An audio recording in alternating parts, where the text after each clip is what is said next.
Missionary Chris, good morning everyone. Good morning everyone. Happy Lord's Day.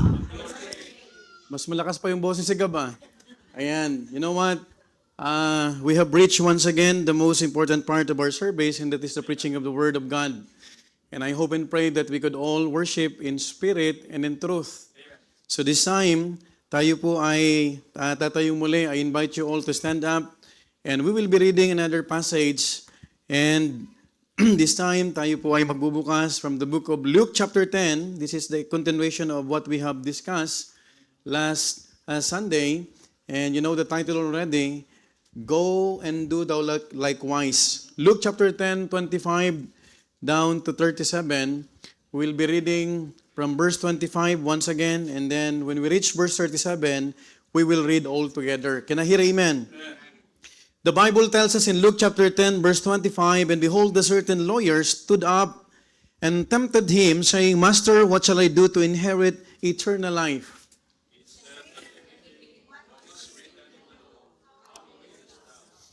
Verse 27, And he answering said, Thou shalt love the Lord thy God with all thy heart, with all thy soul, with all thy strength, and with all thy mind, and thy neighbor as thyself.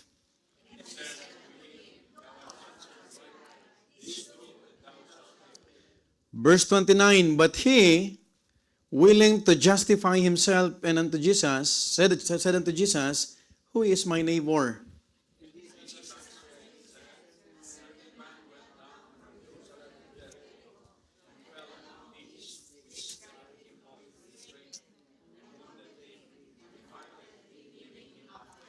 And by chance there came down a certain priest that way, and when he saw him, he passed by on the other side.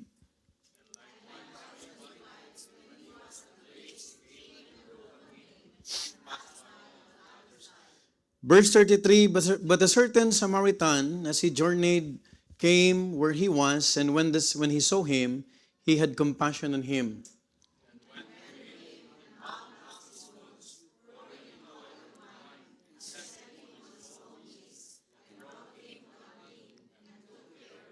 Verse 35, And on the morrow, when he departed, he took out 2 pence, and gave them to the host, and said unto him, Take care of him, and whatsoever thou spendest more, when I come again, I will repay thee.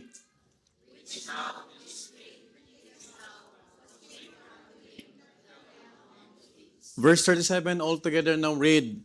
And he said, He that sheweth mercy on him, then said Jesus unto him, Go and do thou likewise. Title of the message tonight, to this morning, Go and do thou likewise. This is in continuation of what we have discussed last Sunday, and I hope that God still will prick our hearts and be able to place or instill in our minds and in our souls His spiritual truths that He discussed in this passage. Shall we go to the Lord in prayer as we ask the Holy Spirit to guide us? Heavenly and Holy Father, thank you, Father, for being with us, because you have promised that you will never leave us nor forsake us. Thank you, Father, for this time that we could worship you in spirit and truth. I pray, Father, that if there's any sin, if there's any shortcomings, Lord, that could hinder our service, please be the one to sanctify us through the blood of the Lord Jesus Christ. I pray also, Father, that if there are visitors in this room, Lord, who needs to be born again in the Bible way, may you continue to speak in their hearts. May you save souls this morning, O Father, and help us, Lord, to be sensitive to the leading of the Holy Spirit as you speak to us. And this message, Lord, be the one to guide us, be the one to have a tender heart.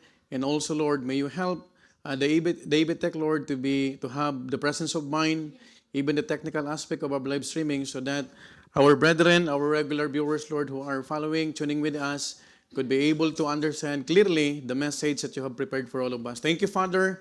Bless your servant. Help me, Lord, to just be a channel of blessing to your people, Lord, and even to the visitors. I claim and we claim all of these things in the mighty name of our Lord Jesus Christ. Amen and amen. Please be seated. Go and do likewise. Last week, we started our message, Go and do the likewise. And it all started with a lawyer who stood up to ask Jesus how he could have eternal life. Now, this person, as we know, did not ask to be informed, but to justify himself and prove a point. Now, remember that he was willing to engage in a debate, but Jesus refused to play that game. That is why we have to understand when we are sharing the Word of God, let's avoid debate. Because even the Lord Jesus Christ, the founder of this church, the head of the body of the body of Christ, does not or did not engage in even a single debate. Instead of entering an argument, Jesus redirected the conversation from knowing the law in theory to living its spirit and essence evidently. Now, Jesus did not answer the lawyer with a parable. He knew the man's heart. And what was that? This was not a seeker asking how to live, but a self-assured man asking how to look right.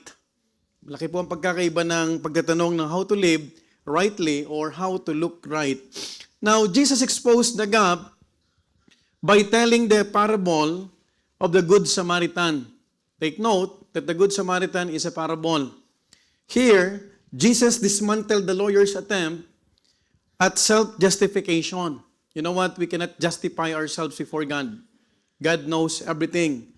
Now, the issue was never who qualifies as my neighbor, but what kind of neighbor am I?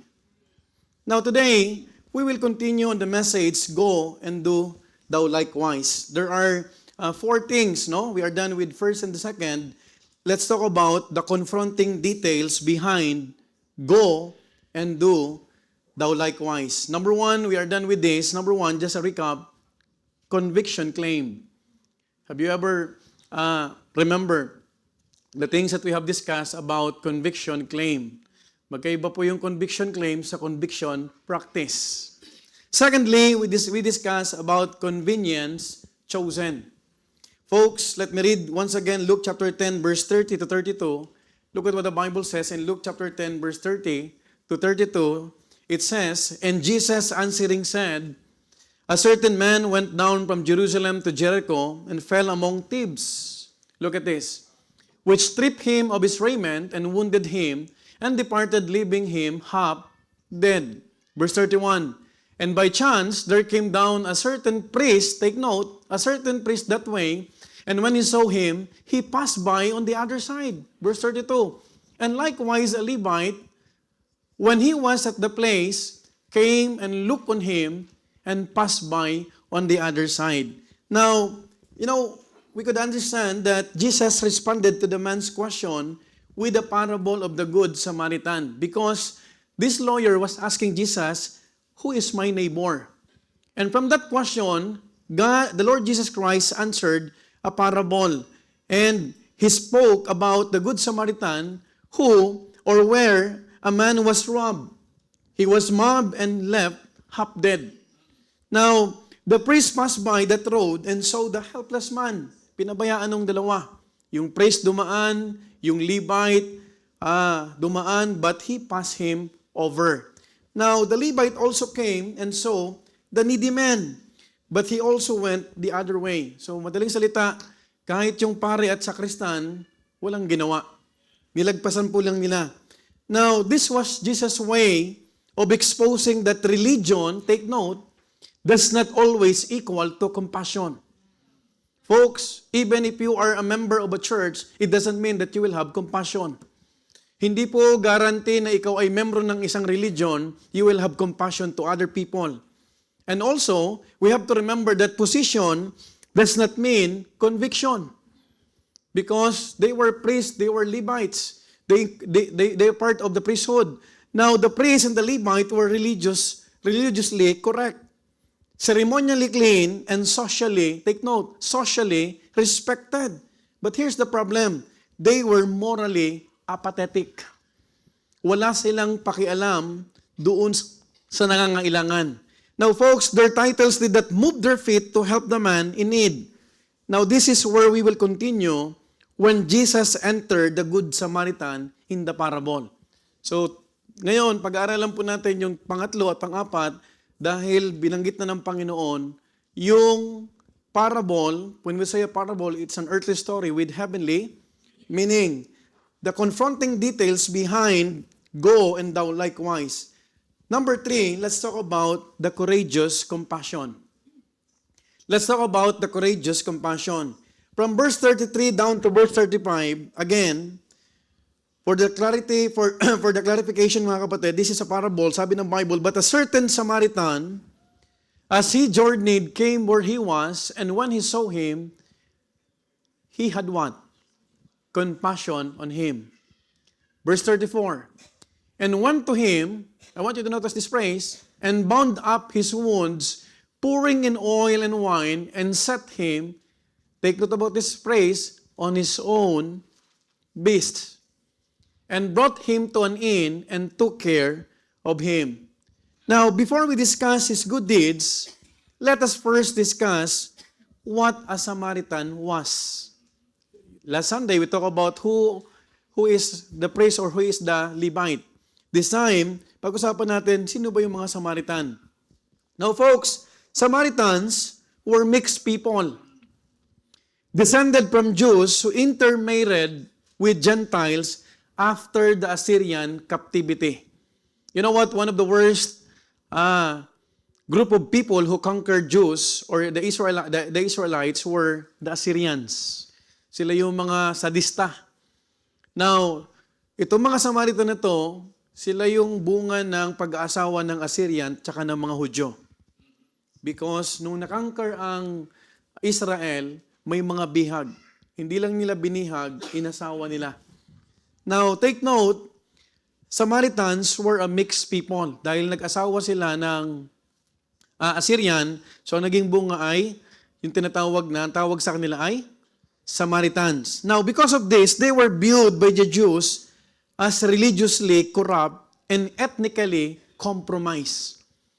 Now, if you will just read the history of Israel, you would understand that Assyrians were really sadists. They were cruel when it comes to the Jews. Kaya yung galit ng mga Hudyo sa mga Assyrians ay gano'n na lang. But the problem with this, yung Hudyo tsaka Assyrian, nag-asawa. So nagkaroon ng bunga. So they left an impression of being compromisers in faith. Heretics, not just worldly, but dirty, unequally yoked, and therefore to be avoided. That is why in the Bible, intermarriage is prohibited, especially in the Old Testament times. Are you following? Now, in our time, huwag kang mag-aasawa, don't marry a person who is not the same faith with you. Are you following? Nanliligaw pa lang sa'yo, alam mo na dapat na hindi pwede. Are you following? Can I hear amen? Kahit pa yan blue eyes. Hello? Are you with me? Because you will suffer later on. Now, take note also that to the Jewish audience listening to Jesus, the word Samaritan is already enough to raise their eyebrows. Because to them, a Samaritan was someone you did not trust, did not touch, and certainly did not look for a moral example. Kasi wala kang makikitang mabuting bagay sa mga Assyrians. Believe me or not, basahin mo yung Old Testament times, most especially sa 2 Kings, ang titindi ng kanilang mga ginawa. Now, association with them, it meant or was meant contamination. Are you following? That is why the Lord Jesus Christ, He used a parable pertaining to a Samaritan. Why Samaritan? But hindi na lang iba. Now, later on, you will understand the reason. Learning from them was unthinkable. Being corrected by one was offensive, if not insulting. But Jesus used a Samaritan to teach the lawyer a lesson about love that knows no prejudice. Kung ikaw ay sinasabi mong nagmamahal ka, wala kang pinipili. Are you following? That is why in our church, everyone is welcome. Regardless of your nationality, regardless of your personal background, everyone is welcome. Are you following? Now, folks, Jesus used him as an example And I hope and pray that we could understand that Jesus used this Samaritan to teach the lesson about love that knows no prejudice. Ang ibig sabihin, ang pagmamahal na walang paghuhusga. You know what? Everyone can come to the church. Amen po ba? As long as you really wanted to know the truth. You know what? If you will understand the passage that we have read, sabi ng Bible, sabi ng parable, he went to him. It means closing the distance that the Levite and priest deliberately created. Now, kung yung pare at yung sakristan ay lumagpas, itong isa, pinuntahan niya. Are you with me? Secondly, we could read, he bound up his wounds with what he had on hand. Anong meron yung Samaritan? Oil and wine. Now take note, we have to understand from this passage, using his own resources. Hindi lang siya lumapit, ginamit niya yung meron siya. Now, kung nandito si Sister Rose, tutulong to. Kasi nagpa-first aid siya. Not waiting for better tools or a safer moment. Now, the Bible also mentioned, he set him on his own beasts. Take note about this. Pinasakay niya sa sarili niyang kabayo or donkey. Now, choosing to give up his convenience so another could survive. Now, folks, there are many principles that we could learn from this. Another principle. And he brought him to an inn, ensuring continued care and not just what? Temporarily relief. Hindi siya nag-first aid. Pagkatapos ng i-first aid, iniwanan niya na. No. He took him. Pinasakay sa tinatawag na donkey or sa horse, and then, pinatuloy niya pa saan? Sa inn. Now, remember kapatid, the Samaritan did not ask if the man was worthy. Are you following? Hindi niya sinabi, okay ka ba? Are you worthy of my help? Are you following? Wala siyang tinanong, wala tayong nabasang nagtanong. Now, we have also to understand, he did not ask how he ended up there. Ba't ka ba nandyan? Ba't ka ninakawan? Ba't ka naduguan? He did not calculate whether it was safe, convenient, or socially acceptable. Now, you can also know if you are Filipino. Kung Pilipino. Tama po ba? Iba ang tinatawag na feature ng Assyrian sa Hudyo. So, alam ng tinatawag na Levites, alam ng Samaritan kung sino yung tutulungan niya. Now, remember, my dear beloved brethren, we have to consider that every step the Samaritan takes him closer to the danger. Alam mo ba yung ginawa niyang pagtulong, nilalagay niya ang kanyang sarili sa peligro. Why? Because the robbers could still be nearby. In the parable, although this is an earthly story with heavenly meanings, but if you will analyze it, nilalagay niya yung sarili niya sa kapahamakan. Paano kung ang tinatawag na nagnakaw sa kanya, nandun pa? Another thing, the wounded man could be bait. Folks, he in compassion acted and loved his neighbor who was in need. Take note, regardless of who he was, who he may be, and what race he was. If he was a believer or not. If he is a Samaritan to or not. If it was his fault that he was half dead or not. Folks, my dear beloved brethren, let me ask you a question. Paano kaya kung tayo ang nandun sa sitwasyong yon? The month of February is the month of love for the world. Are you following? Folks, paano kaya? Marahil ang iba sa atin ay matatakot. Maisip natin yung baka patibong ito. Could be? Yes. Baka ito ay modus. Modus ba ito? Especially sa Pilipinas, maraming ganon. Mapapahamak ba ako kung tutulong ako nito? You know what? Those questions seem valid, wise, and discerning, but if we will let that fear invalidate the need of others and our duty to help, we are missing the lesson. Folks, sino ba yung tutulungan natin? Minsan, do we need to classify or categorize masama ba siya or mabuti? But there's a Bible verse, overcome evil by good. Amen po ma? Hindi mo pwedeng tapatan ng isang masama pa ng kapwa ng isa pang panibagong kasamaan. Are you following? You know what, brethren and visitors? This is the sharp edge of Jesus' teaching. And what is that? Compassion that waits for perfect information is not compassion at all. Let me repeat. This is very important. The sharp edge of Jesus' teaching about this parable is compassion that waits for perfect information is not compassion at all. Alam mo, pag tumulong ka, kung talagang bukal sa puso mo, problema na niyan kung niloloko ka niya. Are you following? But of course, we could use our discernment.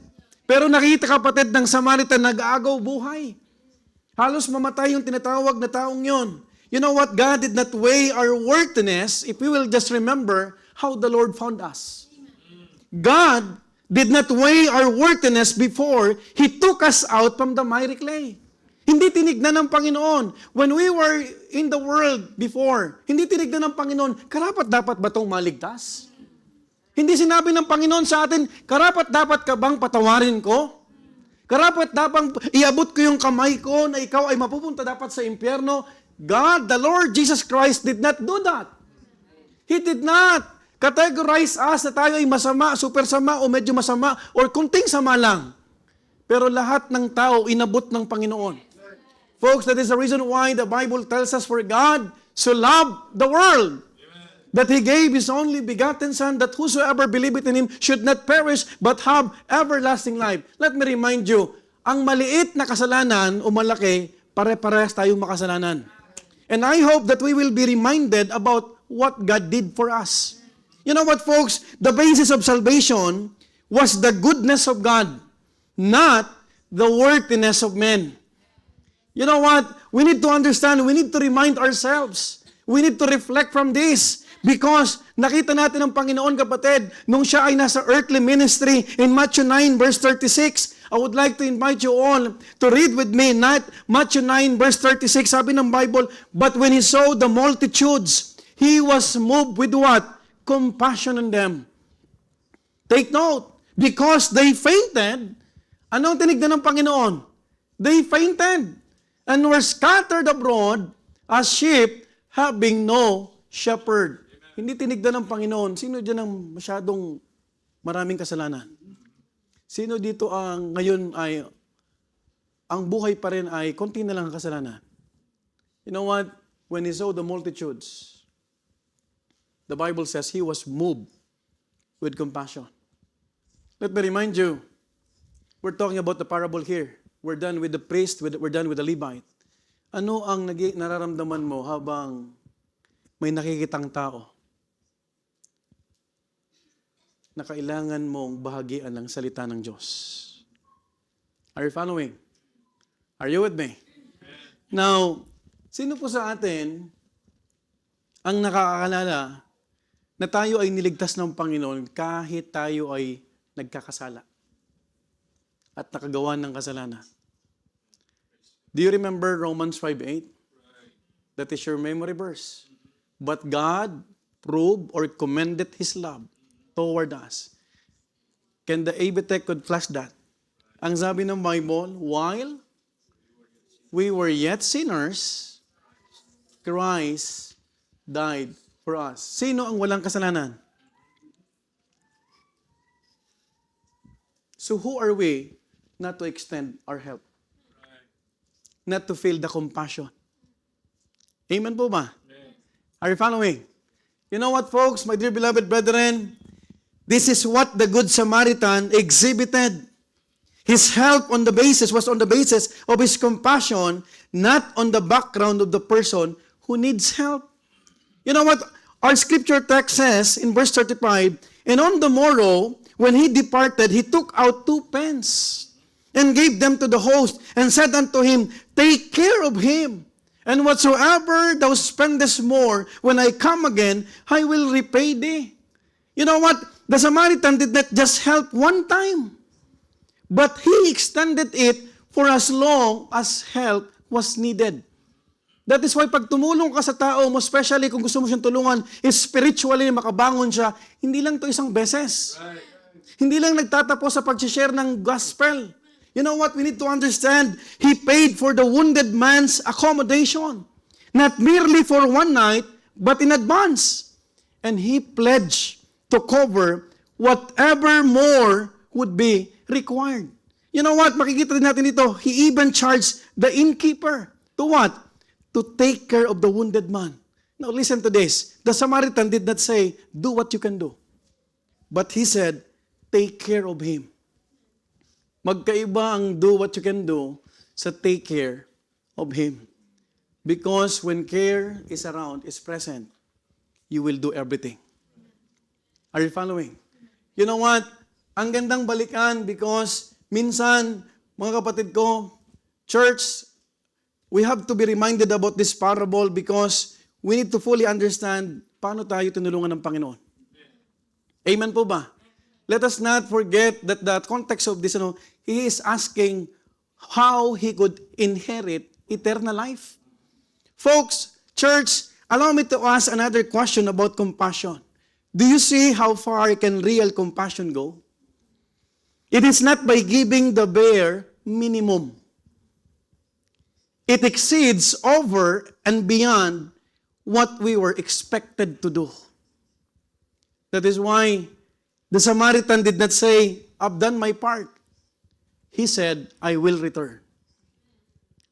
Ganito nagagawa at nagkakaroon ng tinatawag na pagmamahal sa isang taong hindi mo naman kano-ano kapag nangibabaw sa iyo ang compassion. Folks, the Samaritan, he said, I will return. You know what? We could understand from this that this is an example of duty versus compassion. If you are dutiful, you will only do what's needed. If you are out of compassion or acting out of compassion, you will not count what you have done because it's from the heart. Hindi mo isipin na 1 hour lang, sabi ni Pastor, mag-soul-winning. It's no longer the duty. It's all about may kaluluwa pa. It's all about pauwi na lang, nakita mo nandun. Mukhang malungkot, walang kausap, biligyan mo pa ng gospel tracts. It's out of compassion, my dear beloved brethren. And we need to understand that between the lawyer that Jesus was talking to and the Samaritan, Jesus exposed that the people they judged to be inferior are the ones who are more capable to love and show compassion. Hindi sa title. You cannot see the compassion in the title. It's not even when you have diploma. Are you following? It's not even if you have title. Tama po ba? Ang compassion, kapatid, makikita mo yan kahit sa ordinaryong tao. Hindi kailangan mag-aral. Hindi kailangan meron kang masteral. Hindi kailangan, kapatid, ikaw ay membro ng isang tinatawag na alta sosyedad na organization para iparamdam mo sa kanya yung totoong pagmamahal. When you are inviting a visitor, you make him feel or her feel, kapatid, na kailangan niya ng tagapagligtas. Amen. Na ikaw ay nahahabag sa kanya. Right. You do not invite just for the sake of invitation. You invite out of compassion. Amen. Kasi nakikita mo may problema yung tao na yan. At hindi mo titignan, baka ito ay scammer? Bakit ganito ang... You do not categorize a person. Because you are not given a right to do that. Because in this parable, kapatid, we could learn from this. We think too much before we reach out our hand. That sometimes, in thinking too much, we never get to help at all. Sa sobrang kakaisip mo, sa sobrang tinatawag na nakalagpas tuloy yung opportunity. Now, how about us? How do we help? Are we trying to count Louis Italiano, Nomposo? I appreciate si Sir Flor Orlando. He invited his friend, Senior Marco, regardless of his nationality, regardless of his color, because we need the Word of God. We need Jesus Christ. We need to understand, kapatid, na yung tulong nito, kapatid, yung ating binabagi, it should be coming from the compassion, mga kapatid ko. The Samaritan helped beyond the moment, beyond convenience, and beyond obligation. You know what? Isang magandang bagay at maramdaman mo na nagsusulwining ka, hindi ka na naobliga. Yung lumalabas ka out of compassion. What if we did not go to soul winning? Hindi namin makikilala si Sir Victoria. Amen. Hindi namin makikilala, kapatid, hindi nyo makikilala yung mga taong naimbita.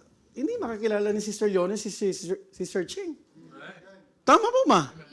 Do you understand, kapatid? Na hindi mo pwedeng tignan mula ulo hanggang pato, tutulungan ko ba to? When there is an opportunity, extend help. This exposes the lawyer's heart and ours. Why? Because we are often willing to help once. Briefly. At sometimes yung tulong natin, as long as it costs little. And lastly, as long as responsibility does not follow us home. You know, kapatid, when you are going to soul winning, you need to give time. At ang soul winning, dapat hindi na sinasabi sa'yo yan.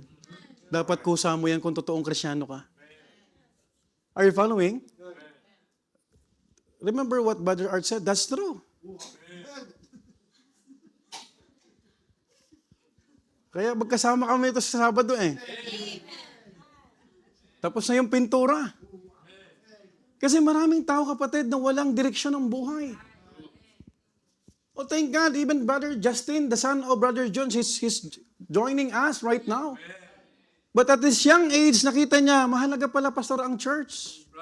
Mahalaga pala na ikaw ay makapagbahagi ng salita ng Panginoon. And by the way, sa aming mga kapatid dyan sa outreaches, yung pamimigay mo ng gospel tracts, yung makasama mo, kapatid, sa tinatawag na pananambahan, you should be doing that out of what? Compassion. Can I tell you something, church? Courageous compassion is revealed not in how quickly we respond, but in how far we are willing to go. Instead of being busy judging people, let us be busy helping people. One kind gesture at a time. One honest help at a time. Huwag mo munang tignan yung itsura niya. Yung pananamit niya, anong nangyari sa kanya. Ang tignan mo, kapatid, yung kaluluwa niya. Because what shall a profit a man if he shall gain the whole world? Imagine this priest, imagine this Levite. They just passed by. But they were too religious. Too religious to be forgetful. You can be a religious person. But how about being compassionate? Are you following? That is why, sino sa atin ang nag-soul winning ngayong linggo? O huwag ka na magtaas ng kamay. Nagtatanong lang ako. Baka tayo ay napabilang sa Levite. I'm religious.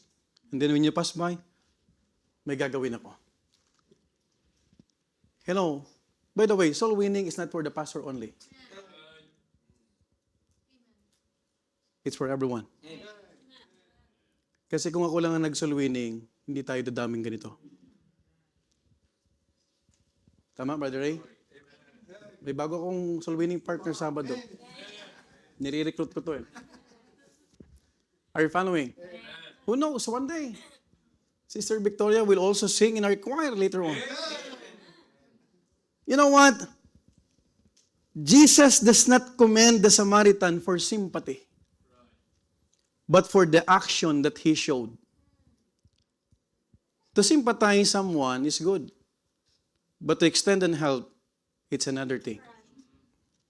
Hindi lang po awang dapat nating maipakita sa kapwa, kung hindi ang totoong tulong na hindi naghihintay ng kapalit. Can I hear amen? You know what? I appreciate our musicians.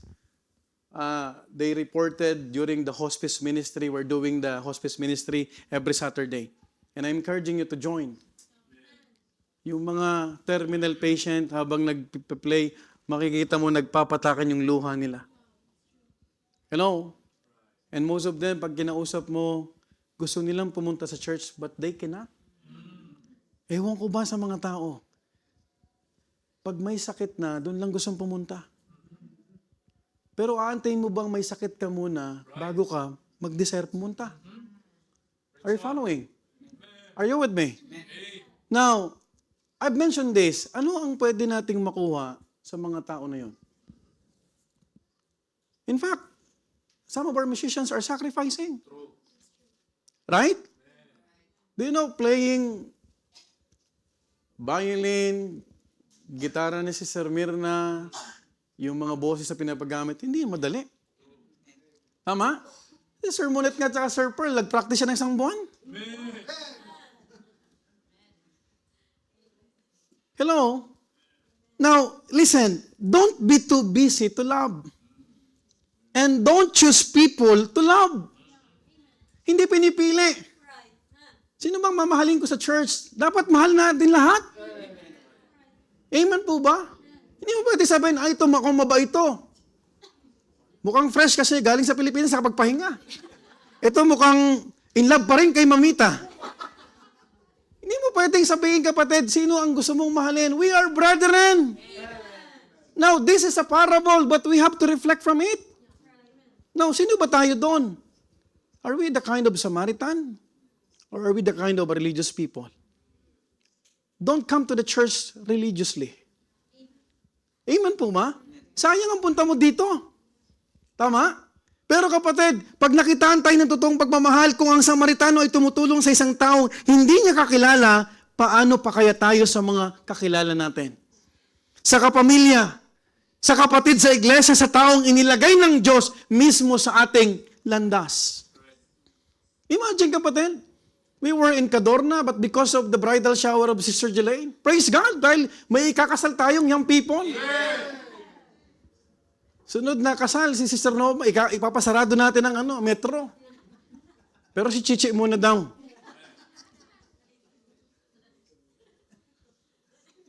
Kaya excuse yung mga ladies.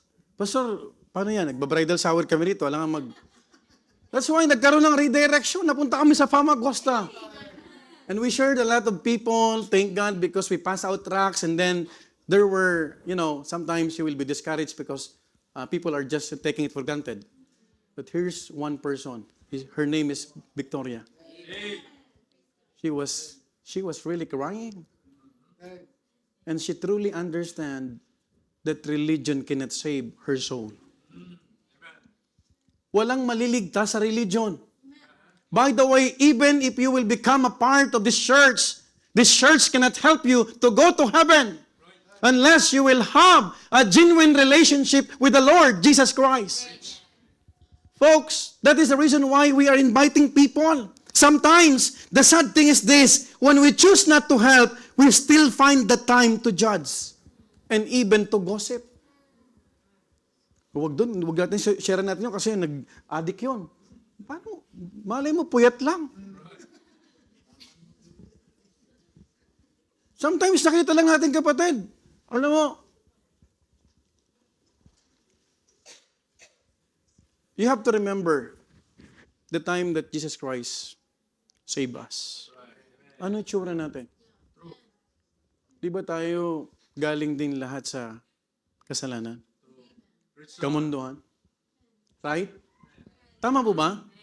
Now, think about this. Nung nakita ng Panginoon yung multitudes, hindi niya tinignan sino yung masama. But He was moved with compassion. Sinabi niya dun sa mga disciples, teka lang. Don't allow them to go. Send them not. Kasi tinignan niya yung mga tupa, walang nagpapastor. Hindi na nga nakatulong, hinusgahan pa natin. O pag-uusapan pa natin. Hindi mo na nga sharean. Huwag yan, mukhang, huwag ka tumingin sa mukha. Don't think na parang, may tsura to ah.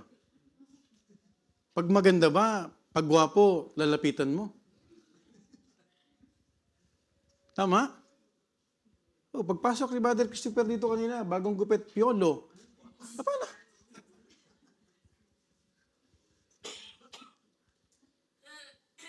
Pag nagbabahagi po tayo ng salita ng Diyos, regardless of face or looks, because ang nililigtas ng Panginoon, kaluluwa. You know what? Love makes faults look small and grace look big. When we love someone or a person, those mistakes or faults, it looks what? Small. Because love conquers all. Amen? Love beareth all things. Hopeth all things. Amen? Makikita mo, kapatid, yung grace ng Panginoon, Dahil ang Panginoon nagmahal at nahabag. Jesus calls us for a higher love. Brethren, a higher compassion. Wag na yung minimum. A greater care for our neighbor, and our neighbor is everyone. You know what the Bible tells us in Matthew 22, verse 37 to 39? Jesus said unto him, Thou shalt love the Lord thy God with all thy heart, and with all thy soul, and with all thy mind. This is the first and great commandment. And the second great commandment is like unto it, Thou shalt love thy neighbor as thyself. Di ba gusto mong maligtas? Di ba gusto mong pumunta rin sa langit? Because marami na tayong dinaanang sufferings dito sa mundo. Now, we are not saved just to claim that we will go to heaven. We are not saved for nothing.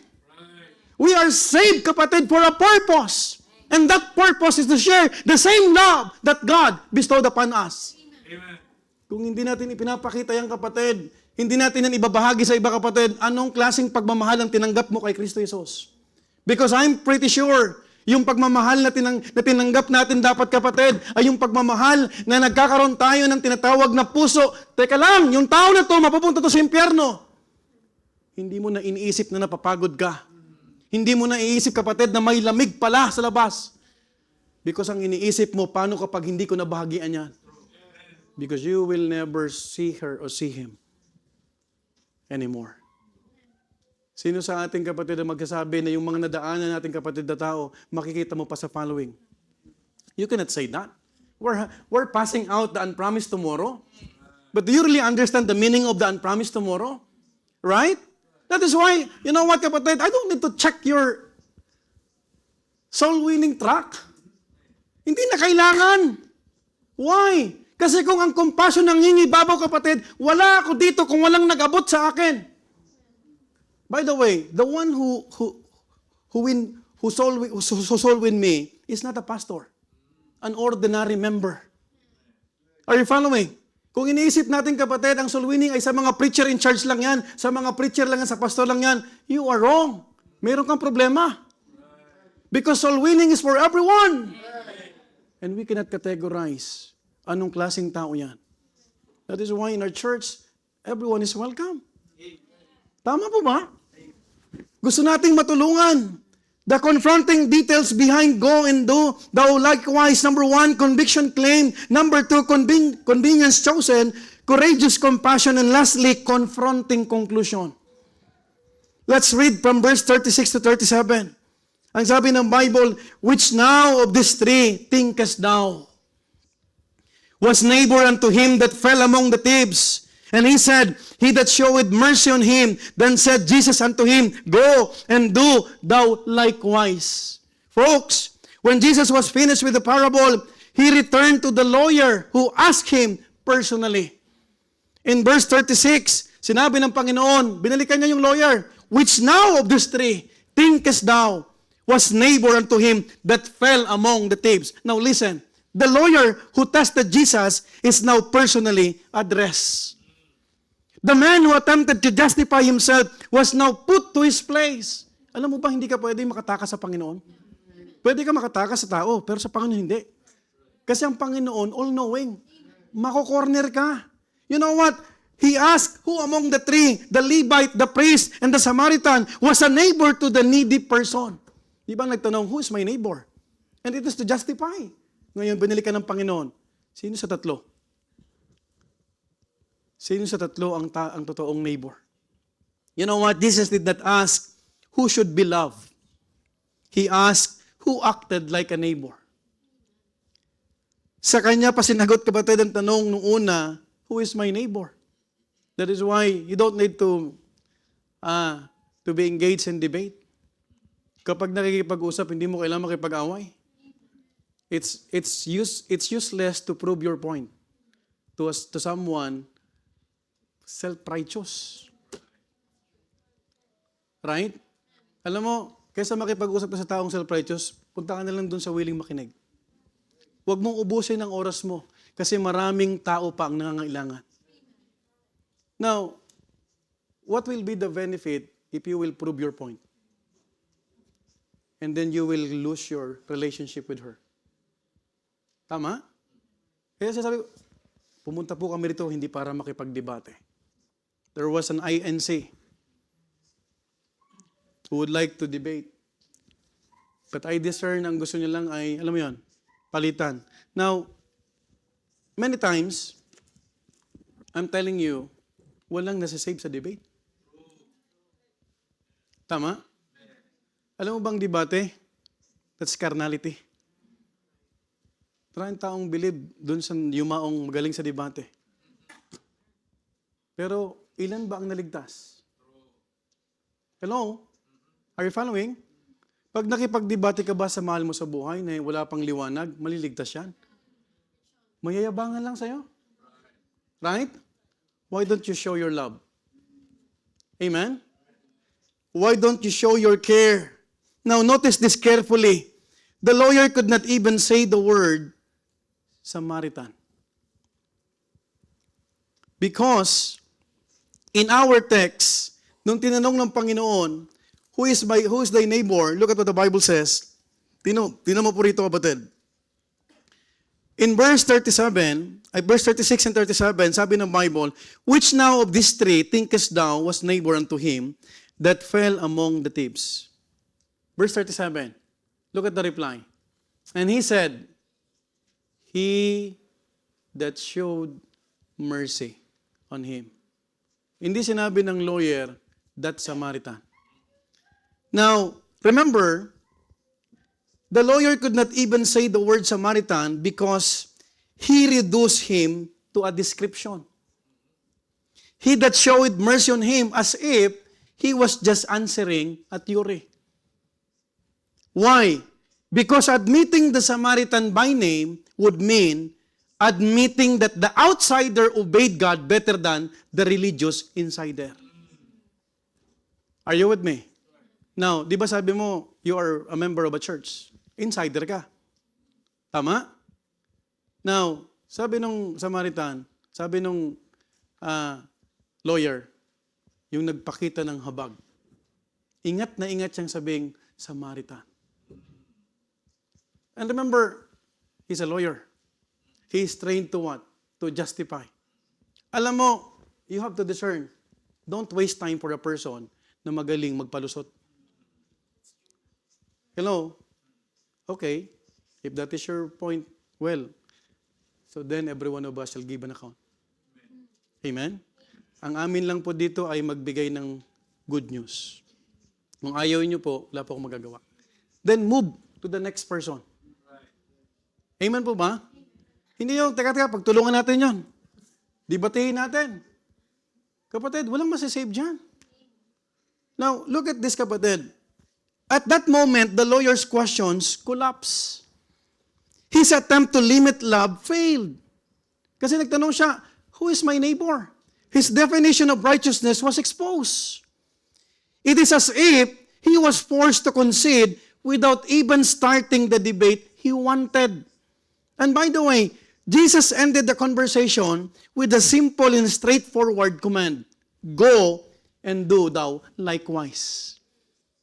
Go and do thou likewise. Hindi sinabi ng ating Panginoon, go and study the man.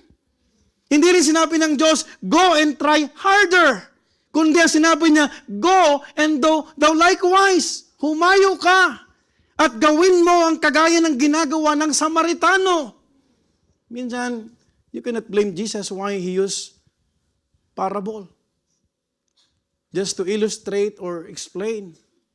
Kasi minsan, ang simple, hindi maintindihan. Right? Oh. Go ye therefore and teach all nations. Kanino tinuro? Alam mo ba ang ye? Go ye? Sino ang ye? Hindi sinabing guyo. Maguguyo ka. The word ye is in plural. It speaks about the church. Hindi sinabing go, Rodel. Go, Omar. Go, June. Hindi. Wala ka sa intrams. Go ye, it speaks about the church. Ang tanong, part ka ba ng church? Yan ang tanong. Right? Kasi kung part ka ng church, nararamdaman mo to. Because if you are not exhibiting compassion, you are just a religious person. Wala namang pinagkaiba ang religious sa tao, kapatid. Diba? Linggo-linggo pumupunta pero walang nangyayari. Right? Now, there's no politicians. There's no rich people who will have concern to the soul of man. Meron ka bang nakita, kapatid, na mayaman? Meron ka bang nakitang business people? They will venture, they will invest money for the souls of men? No! Only for those people who got saved. Because we receive already the love of God. And by the way, the unconditional love of God. Walang kondisyon na minahal tayo. Because ang pagmamahal ng Panginoon walang kagaya. Na gusto nating ipasa, kapatid, sa biyaya ng Panginoon, instead of classifying people, go and do thou likewise. And at this point, the Word of God still answers. If you want to know who your neighbor is, look at the one God placed in your path. And ask whether you acted with mercy. Pumunta ka ng metro, na nakatabi ka dyan, you can give tracts. Right? Pumunta ka ng bar, tama? Katulad ni Sister Flor Olano, yung mga Pilipino doon, yung mga binibigay niya ng gospel tracts. Amen. Naintindihan niyo, kapatid, yung kahalagaan? Tama? Don't limit yourself. Kaya dapat, kapatid, may baon tayo lagi sa bag. Amen po ba? Now, this is one thing na makikita mo, kapatid. At this point, the Word of God still answered. This is where Jesus leaves the lawyer. And that is the same message for us today. Brethren, this message is not just for the lawyer. Naniniwala po ako, hindi ito utos para sa iba, kundi para sa atin din. Hindi lamang para sa isang araw, kundi para sa itong pamumuhay. Sharing the Word of God is not one time. Amen? Walang mangyayari sa church kung one time ka lang magsosoul winning. Right? We don't need more theories, more doctrine, more training to love. The question is, if we will obey. Amen po ba? Jesus does not merely show us what love looks like, but in His actions and words, He shows and calls us to live it. Alam mo, kapatid, bago ka magmahal sa ibang tao, mahalin mo na ang Diyos. Ang tanong ko sa iyo, na-inlove ka na ba sa Diyos? Basta paano yun? Malalaman mong inlove ka sa Diyos pag na-inlove ka sa kaluluwa. Alam mo, sarap ma-inlove sa Panginoon. Because you will forget yourself. Isasantabi mo yung sarili mo. Right? Sino nagmahal sa Panginoon? Do you know the reason why He sacrificed? He gave His life. He was crucified. For what reason? For the sinners like us. Kasi mahal ng Panginoon yung mga tao. Amen? So kung mahal ng Panginoon yan, sino tayo para hindi magmahal? Let us not be hearers only. Let us be neighbors in action. You know what? In 1 John chapter 4, verse 9 to 10, we're almost done. In this was manifested the love of God toward us, because that God sent His only begotten Son into the world, that we might live, what? Through Him. Herein is love, not that we love God, but that He loved us and He sent His Son to be the propitiation for our sins. In 1 John 4:19, we love Him because He first loved us. What a blessing! Ibig sabihin, naramdaman muna natin yung pagmamahal ng Panginoon. That is why, dapat nating maalala, ang Diyos ay hindi Diyos kapag mabuti lang lahat. We ought to remember that. Is God God when everything is okay? Everything is smooth? Minsan yung Panginoon sa ating kapatid, nagiging Diyos siya pag maayos lang yung lahat. But how about when there is rough road? How about when God is testing us? What if God will show to us, kailangan mong pagdaanan to para lalo kang lumakas? Amen po ba? Can I hear amen? You know what, kapatid? Ang sarap, kapatid, magmahal sa Diyos. kung isa sa puso lang natin. Because you will see the difference of the love of God sa love ng mundo. Di ba? Yung mundo ngayon, magsa-celebrate ng Valentine's Day. Nakabook na. Right? Tama po ba? Bago ka maghangad ng kadate, i-date mo muna ang Panginoon. Lord, you are my soul-winning partner. Naghahanap ka ng kadate, hindi mo man lang naging kapartner ng Panginoon sa soul-winning. Hello? You know what? He was a neighbor to the worthy and unworthy alike. Thank God. Kasi inabot niya tayo. Visitors, I hope you will understand this. We thank God for your presence. But we invited you because we want you to know that God loves you so much. And God can save your soul. You don't need a religion.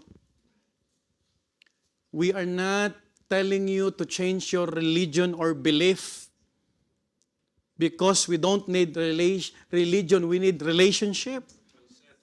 Hello? You can come to the church Sunday upon Sunday. Walang pagbabago. Right? Tama po ba? Parang wala lang. Pero ito kapatid, pinapakita sa atin sa parable. Baka kapatid tayo ay na-fall sa pagiging Levites or priests. Tama? Tama po ba? So I hope and pray kapatid, hindi ko na kailangan kontrolin yung mga soul-winning report ninyo. Amen? Pag may nakita tayo doon kapatid, ang ganda kapatid, kung saan lugar tayo dinadala ng Panginoon, tayo ay nagbabahagi ng salita ng Diyos. And there's a time for everything. Look at this. Bakit kapag fellowship, maaga pa? Tama? Bakit kapag sa trabaho, hindi ka nalilate? Right? Tama? Tama po ba? Pero bakit pagdating sa gawain ng Panginoon?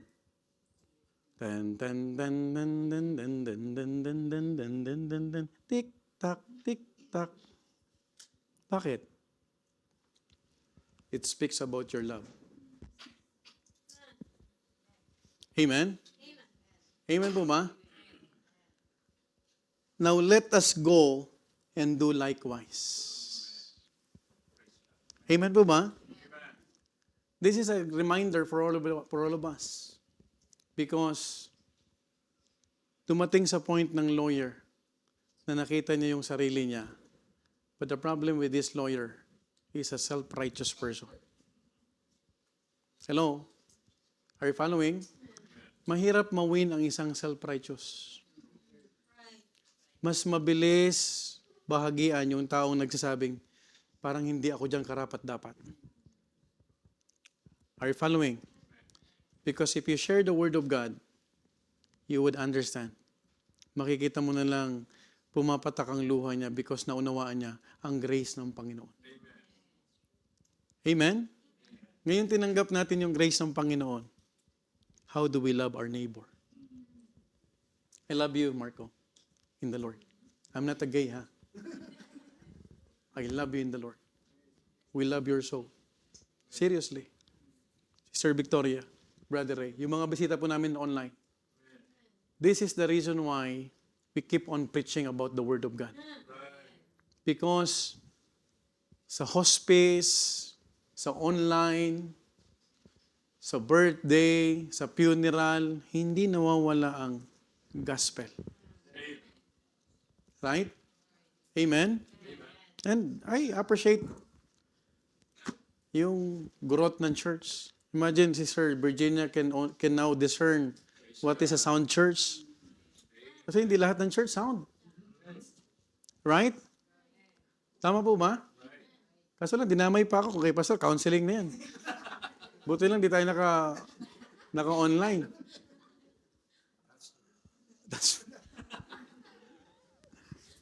Now, let us go. Let's enjoy Christian life. Amen po ba?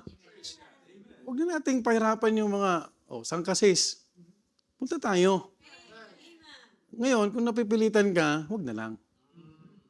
Hindi mo pa naintindihan ang pagmamahal ng Diyos. Siguro intindihin mo muna na may Diyos na nagmahal. Unless na hindi mo naintindihan, you will not go out. That's the reality. How can you share something if you haven't received yet? Hello? Tama? Hindi ka pwede sabihin sa inyo ito, Bible. Wala naman akong Bible. May Bible ka na? Wala pa. I'll give you Bible. Para sulwin tayo Sabado. Hindi mo pwedeng sabihin, bibigay ko to. Magbabahagi ako kung wala ka naman. That is why I perfectly understand mahirap ang church na walang soul winning. I thank God because this church, by the grace of God, obserbahan ko, buhay nyo na yung soul winning. I commend you all. Pero si Sir Veronica nandun sa Cadorna. Iniwanan yung kanyang ex-boyfriend para lang mag-soul winning. Paano kung naligawan niya? Look at Sister Hurley. Oh. Yung mga kapatid natin to, Brother Albert, yung mga nasa ano, kung walang nagmahal dyan, kung hindi in love Sister Ana Fe, paano? Paano? Indiano na lang. Di ba? Sir Ana Fe? Hindi. Look at this, ano, look at this. Brother Preacher Jerry, he's trying his best. He's trying his best. Na kung makikita niya, sabi niya, Pastor, may kasama sana ako dito. Di ba? Now, saan man tayo daling kapatid, napadaan man tayo dyan, nakita mo yan, it's an opportunity. Now, application. Can we bring a visitor next Sunday? Isa lang, tagi-isa lang tayo. Amen mo ba? Huwag mo lang hilahin, ha? Huwag mo lang hilahin. Imbitahin natin, just like what we do to Sister Victoria. Sabi niya, Poso Cancelare. Pwede kong i-cancel yung appointment ko para lang pumunta rito. But here comes the command. Go and do thou likewise. I hope that we will go and do likewise. Let's all stand up and we'll pray. Heavenly Father, salamat Panginoon for this message.